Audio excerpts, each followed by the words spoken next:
है? पूर्णांक। क्या है? पूर्णांक। आपको सबसे बड़ी चीज नॉलेज होना चाहिए, पूर्णांक होता क्या। ठीक है, अब हम जैसे आपको मैं परिभाषा से समझाया हूं कि किसी भी संख्या में यदि माइनस भी शामिल हो, क्या हो? माइनस। जैसे -5, -4, -3, -2, -1, उसके बाद क्या आएगा? 0। उसके बाद आएगा 0। उसके बाद 1 2 3 4 5।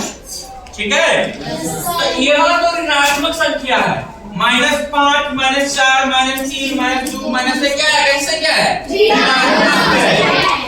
और +1 2 3 4 5 कैसा है? धनात्मक संख्या है। लेकिन 0 एक उदासीन संख्या है, ना तो वो धनात्मक है ना ही वो ऋणात्मक है। ठीक है, लेकिन इसका परिभाषा कहता है कि किसी भी संख्या में माइनस यानी ऋणात्मक और धनात्मक और 0 को शामिल कर लिया जाए, वो संख्या क्या कहलाती है? पूर्णांक संख्या। क्या कहलाती है? अब इसमें पूर्णांक का मतलब होता ही है पूर्ण अविभाज्य। जिसको पूर्ण हो उसको विभाज्य नहीं किया जा सकता है। अब देखिए क्या नहीं हो सकता है पूर्णांक में? 1/2 नहीं हो सकता है, 2/5 नहीं हो सकता है, यानी बट्टा के रूप में पूर्णांक नहीं हो सकता है। दशमलव के रूप में जो संख्या होगा वो पूर्णांक नहीं हो सकता है। पूर्णांक कौन संख्या हो सकता है? जो ऋणात्मक हो, धनात्मक हो और 0 हो। समझ गए?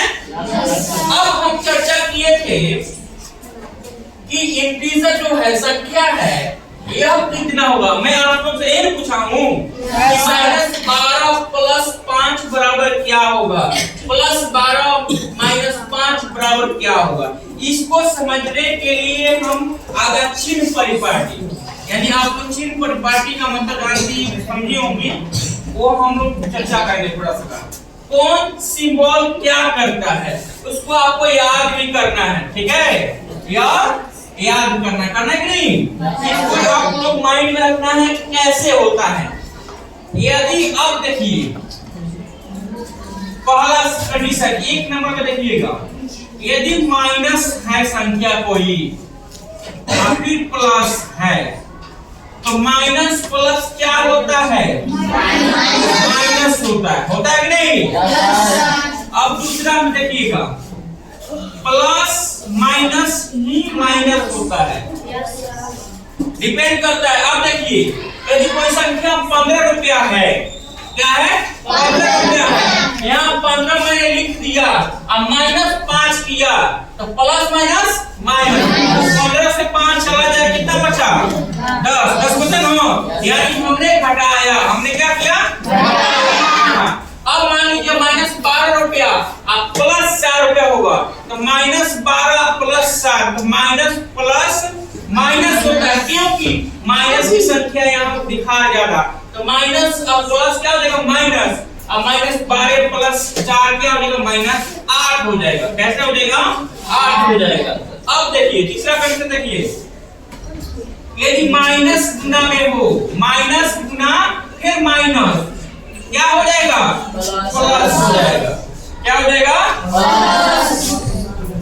अब देखिए माइनस गुना प्लस गुना, माइनस संख्या है फिर माइनस प्लस संख्या, दोनों में गुणा किया क्या होगा? प्लस माइनस हो जाएगा। क्या हो जाएगा? माइनस हो जाएगा। जैसे एग्जांपल समझ सकते हैं, -3 रुपया गुना +5 रुपया, माइनस प्लस माइनस 5 क्या ही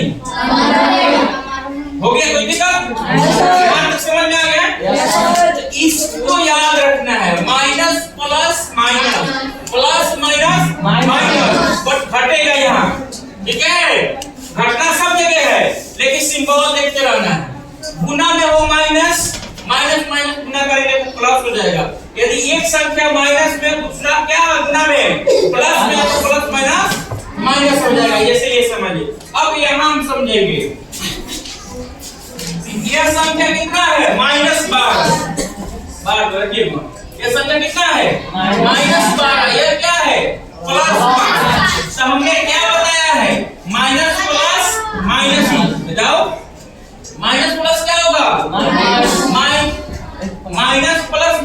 माइनस ही होगा। क्या होगा? लेकिन देखना है सिंबल कौन संख्या बड़ा है। तो 12 और 5 में कौन बड़ा है? 12 का ही साइन उसके साथ जाएगा। क्या जाएगा? 12 के साथ। अब 12 में से 5 घट जाए, माइनस प्लस का मतलब घटना। क्या हुआ? घटना। 12 में से 5 किया, लेकिन दोनों में कौन बड़ा है? इसके पीछे क्या छिपा है? माइनस। यानी इसी का चिन्ह जाएगा, बड़ा वाला अपना चिन्ह लेके जाएगा।